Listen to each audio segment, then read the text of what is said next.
নমস্কার বন্ধুরা, আশা করি আপনারা সবাই ভালো আছেন। আজকে আমি একটা নতুন রেসিপি নিয়ে চলে এলাম। আজকে আমি বানাবো চিকেন পকোড়া। 150 গ্রাম চিকেন আছে, এর মধ্যে দেবো পেঁয়াজ কোচানো, গ্রেট করা আদা, গ্রেট করা রসুন আর কাঁচা লঙ্কা। একসঙ্গে সব দিয়ে মিশিয়ে নেব। আর দেবো লঙ্কার গুঁড়ো, হলুদ গুঁড়ো, জিরে গুঁড়ো, স্বাদ মতো নুন আর একটুখানি গরম মশলা।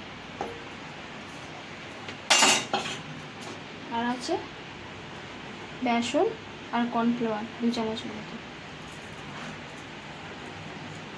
দিয়ে এগুলো ভালো করে মিশিয়ে নিয়ে 10 মিনিট রেখে দেবো। আর একটুখানি ভিনেগার দিয়ে দিচ্ছি 1 চামচের মতো, দিয়ে ভালো করে এটা মিশাবো। A few moments later. 10 minute চাপা দিয়ে রেখে দিয়েছি। এবার 10 মিনিট হয়ে গেছে, খুলে নিয়েছি। আমার ভালো করে ম্যারিনেশনটা হয়ে গেছে। ম্যারিনেট করার পরে এবার আমি কড়াই তেল দিয়েছি। তেলটা আমার গরম হয়ে গেছে। এবার আমি আস্তে আস্তে চিকেন পকোড়াগুলো আস্তে আস্তে কড়ার মধ্যে ছেড়ে দেব।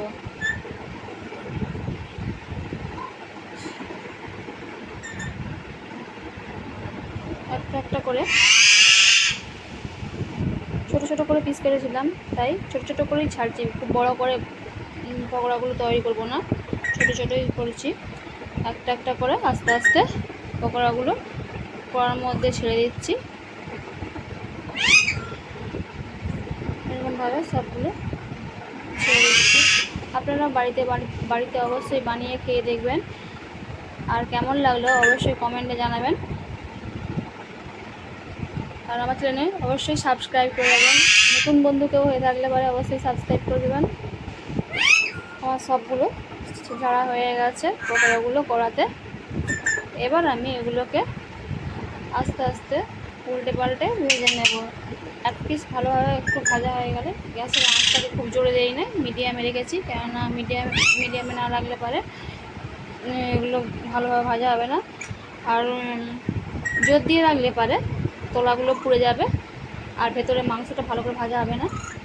তাই মিডিয়াম আঁচে রেখে ভেজে নিচ্ছি এগুলো। এক পাশটা আমি উল্টে দিলাম, এবার আর এক পাশটা ভালো করে ভেজে নেব।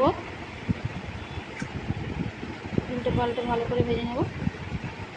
দেখুন আমার ভাজা পকোড়াগুলো ভাজা হয়ে এসছে লাল লাল হয়ে। এবার আমি নামিয়ে নিচ্ছি। পকোড়াগুলো দেখুন কত সুন্দর হয়েছে। আপনারা অবশ্যই বানিয়ে খেয়ে দেখবেন। আর আমার চ্যানেলে লাইক, কমেন্ট ও শেয়ার করবেন। আর নতুন ভিডিও পাওয়ার জন্য সাবস্ক্রাইব করে রাখবেন।